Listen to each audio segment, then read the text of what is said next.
그런데 진짜 심각한 폭력은 국가폭력입니다. 지금 이 정권은 국민이 맡긴 권력으로 폭력을 행사하고 있습니다. 국폭 정권. 국가 폭력이라고 그러는데 본인 수사 과정에서 몇 분이나 돌아가셨는지 한 번만 생각해 본다면 폭력이라는 단어를 가지고 뜬금없이 저런 말 만들어낼 것 같지는 않습니다. SNL에 나가서 또 그 가짜 뉴스를 퍼뜨리신 것 같은데, 제가 고백하자면 제가 유머를 좋아합니다. 그런데 유머의 세계에서 하나의 어떤 공통적인 룰이 있다면 정치판에서 뻥치시다가 망신당하고 예능판 가서 그러시는 것 같은데요. 그냥 하기 싫으면 하지 말았으면 좋겠어요. 지금까지 4번 했던 방탄보다 더 저질 방탄입니다.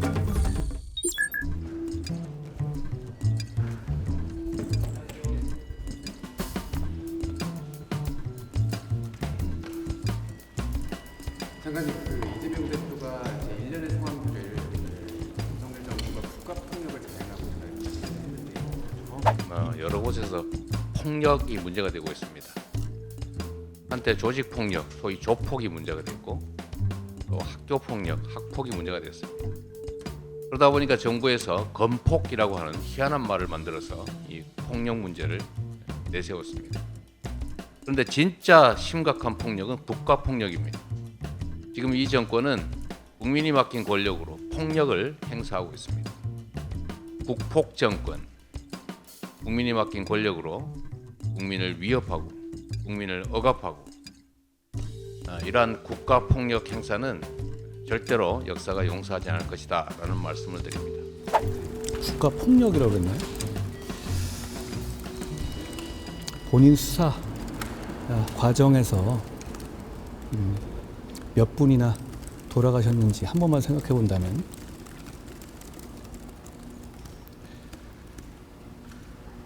본인이 데이트 폭력이라고 하면서 변호했던 흉악범의 피해자 한 번만이라도 생각해 본다면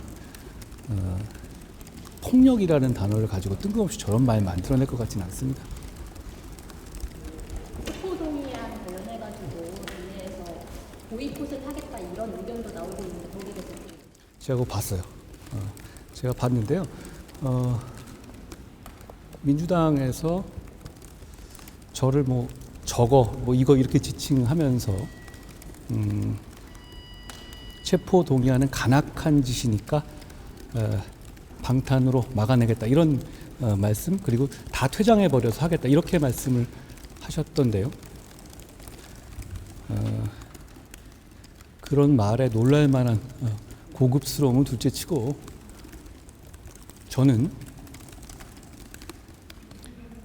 민주당에게 불체포 특권을 포기하라는 말을 한 적이 없습니다. 4번 연속 방탄했다가 국민 무서워서 특권 포기하겠다고 말한 것은 이재명 대표고요. 김은경 혁신위원장입니다. 그냥 하기 싫으면 하지 말았으면 좋겠어요. 매번 자기들끼리 그러잖아요.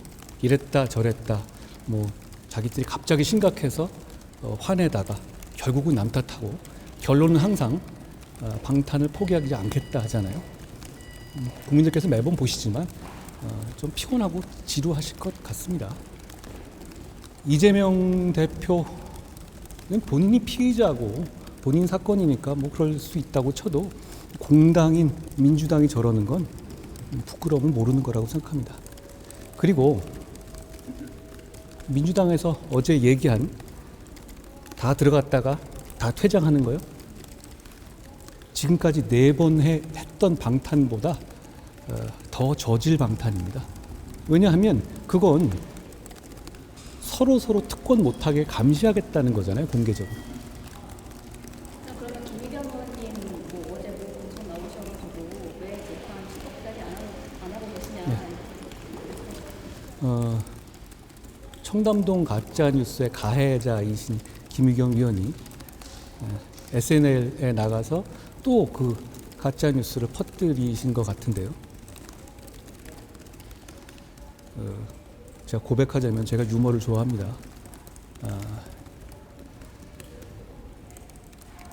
그리고 문제는 제가 뭐 그런 재능이 없어가지고 좀 안 좋은 조합이긴 하죠.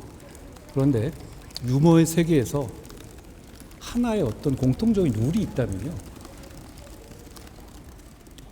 가해자가 피해자에게 하는 농담은 농담이 아니라 그냥 나쁜 짓인 겁니다. 김의겸 의원은 정치판에서 뻥치시다가 망신당하고 예능판 가서 그러시는 것 같은데요. 그분이 그러고 다니시는 거에 대해서 사람들이 뭐 이상하게 생각은 않죠.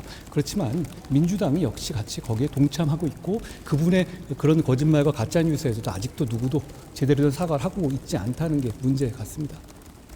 사법 위반죄는 어떤 입장? 현안 질의에서 진짜 그런 정책적인 질문이 나와줬으면 좋겠습니다. 그럴 것 같지는 않습니다만요.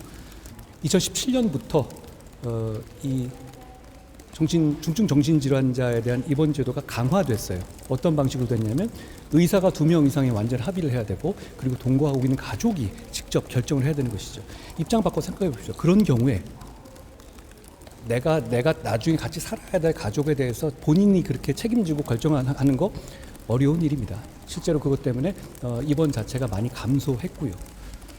그런 차원에서 국가가 그런 책임을 그런 가정이나 의사에 맡겨주지 않고 사법 시스템을 통해서 결정하자고 하는 것이 이 사법입원제도의 골자입니다.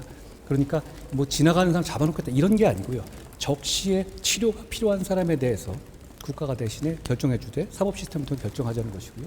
미국이나 다른 사법 선진국들 대부분에 보유하고 있는 그런 제도입니다. 예전에 뭐 누가 그랬다시피 뭐 자기 아는 인척을 그냥 정신병원에 가봐 이런 제도가 아니거든요. 오히려 그것보다 훨씬 더 사법 통제가 되는 제도입니다. 이 제도를 잘 만들어 볼 필요가 있다고 생각하고 법무부 자체만이 중후부서는 아니고 보건복지부가 TF를 구성했거든요. 잘 만들어 보겠습니다. 감사합니다. 고맙습니다. 예.